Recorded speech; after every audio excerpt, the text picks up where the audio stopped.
Good day, everyone. I am Joan Ognita, and together with my group, Justin Nery, Jerold Flores, and Mark Morales, we will discuss the corporate governance case revolving around the country's national flag carrier, Philippine Airlines. Philippine Airlines Inc., or PAL, is a company engaged in air transport of passengers and cargo within the Philippines and to various international destinations. PAL's domestic route network covers 35 points within the Philippines and over 40 international destinations in over 20 countries. Established in 1941, Philippine Airlines was founded by a group of businessmen headed by Andres Soriano Sr. with a capital of 500,000 pesos. In the same year, through National Development Corporation, the government invested the equivalent of 15% equity interest in PAL, which paved the way for its nationalization. Since then, several transitions from privatization to renationalization happened. Until 1992, PAL was privatized again when a 67% share of PAL was sold by the government to PR Holdings. And in 1995, Lucio Tan, the majority shareholders of PR Holdings, became the new chairman and the CEO of the airline.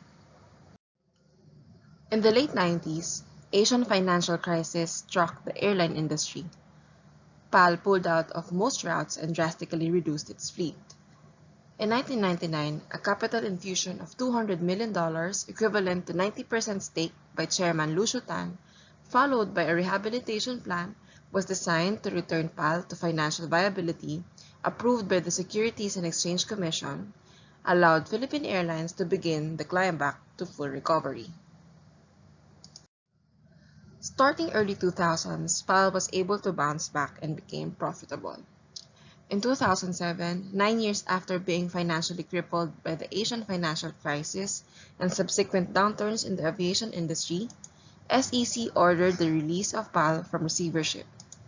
During the same year, PAL Holdings acquired PAL shares.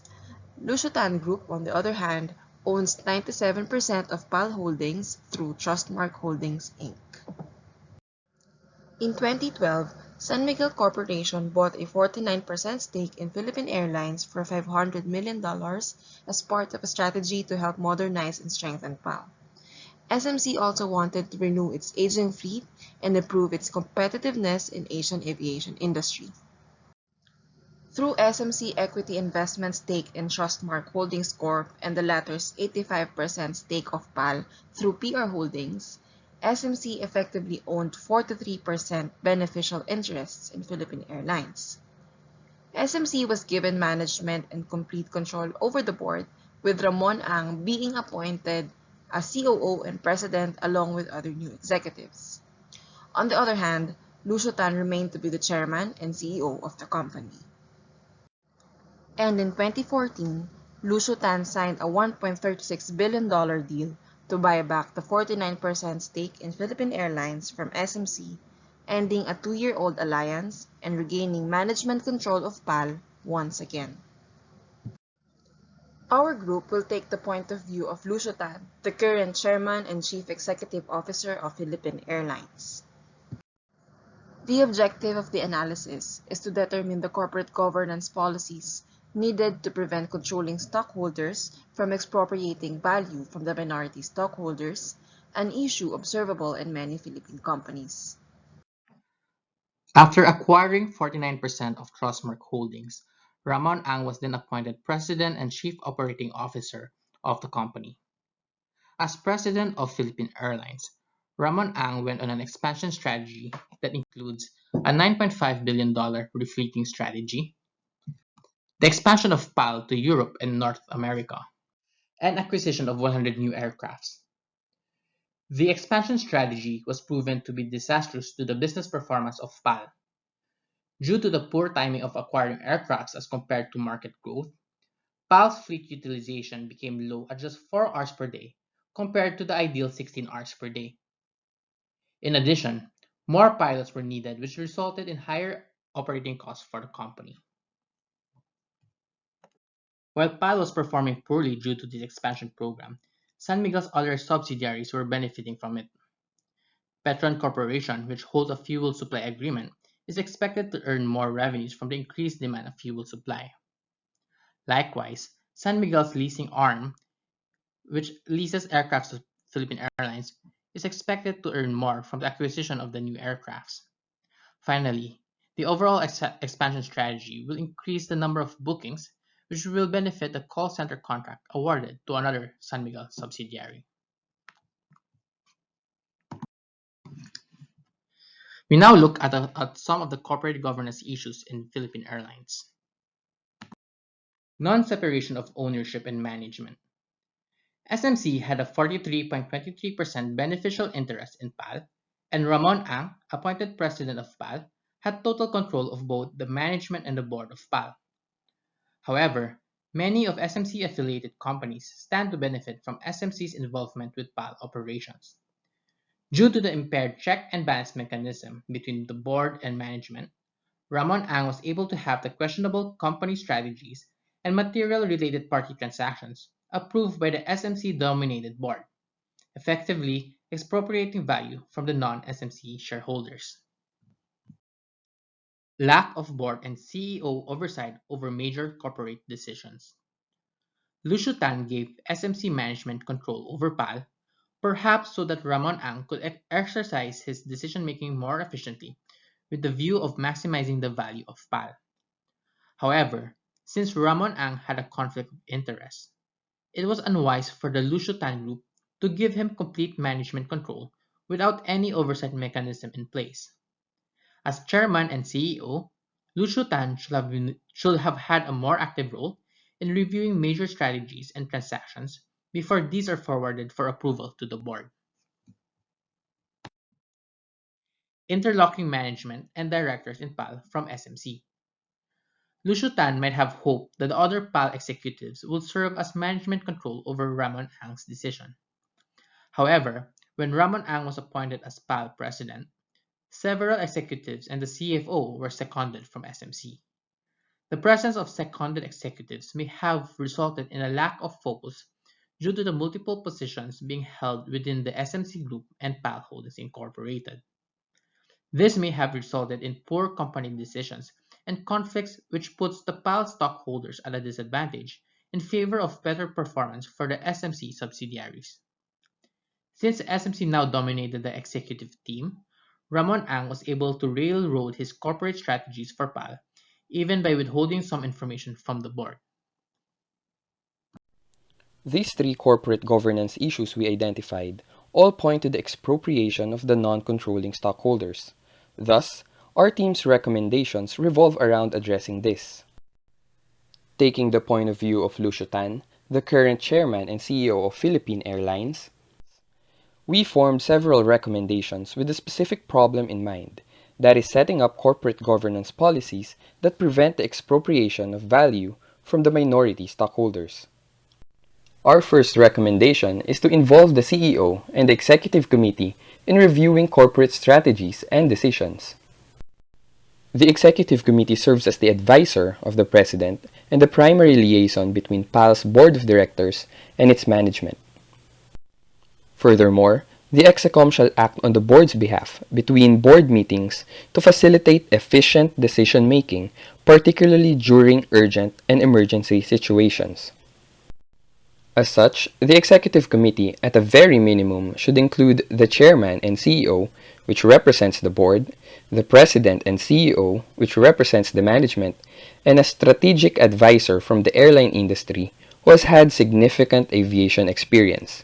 The Executive Committee should meet once or twice a month to ensure that all significant transactions and strategies are properly reviewed and are aligned with the best interests of all shareholders.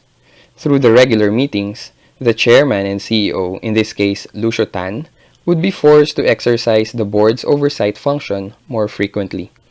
Moreover, the aviation industry requires large capital to maintain a good fleet of aircraft and often faces volatility due to its dependence on oil and aircraft utilization for profit. As such, it is important to include a director or a management personnel that is experienced in the industry, to ensure that industry-specific factors are considered in the material decisions made by the company, for example, refleeting programs and route expansions. In 2019, ANA Holdings, which is the parent company of Nippon Airways, acquired a 9.5% stake in PAL. A wise decision for PAL is to include the board member from ANA Holdings into the executive committee. This will ensure that all strategies are aligned and reasonable given the current state of the airline industry. Next, we recommend for the clarification of the role and composition of the Related Party Transactions Committee. Related party transactions play a huge role in extracting the synergies between the different companies of a conglomerate, which can result in lower costs or an overall greater value for the parties involved. However, related party transactions, when unchecked, could only be beneficial to the counterparty while leaving the stockholders at a disadvantage. As such, the Code of Corporate Governance for Publicly Listed Companies, promulgated by the SEC, recommends the establishment of a Related Party Transactions Committee or RPT committee, in charge of ensuring that transactions between related companies are done on an arm's length basis.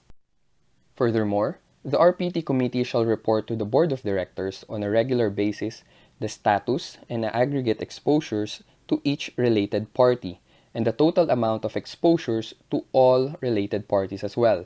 The RPT committee should also ensure that transactions with related parties, including those exposures that are written off, are subject to a periodic independent review or audit process. We recommend that this committee be composed of a majority of independent, non-executive directors to ensure that they are not captured by any of the main stockholders of the company or management board.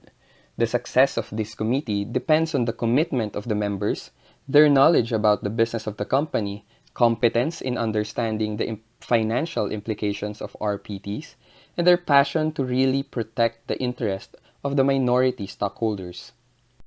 Finally, we recommend to limit interlocking management and directorships. It has to be noted that we do not recommend the complete elimination of cross-directorships, but only a much tighter limitation on their presence. It has to be acknowledged that cross-directorships are common in large conglomerates, particularly those business groups that have controlling investments in a wide range of industries and sectors. Limiting interlocking directorships, however, will provide more room for non-executives and perhaps independent directors.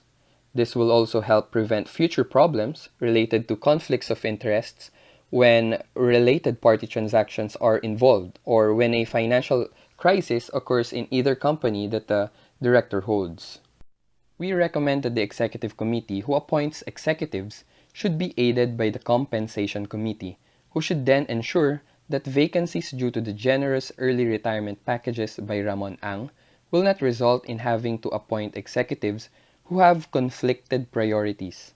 Similar to the composition of the RPT committee, the compensation committee should consist of a majority of independent and non-executive directors. This ensures that compensation and retirement packages offered to PAL's key executive officers will not result in a management team beholden to one main shareholder. As a recap, to prevent expropriation of value from minority stockholders by the controlling stockholders, we recommend to involve the CEO and the executive committee in steering the strategic direction of the company, to clarify who and what is expected from the Related Party Transactions Committee, and to limit but not totally eliminate the presence of cross-directorships. Thank you and have a nice day.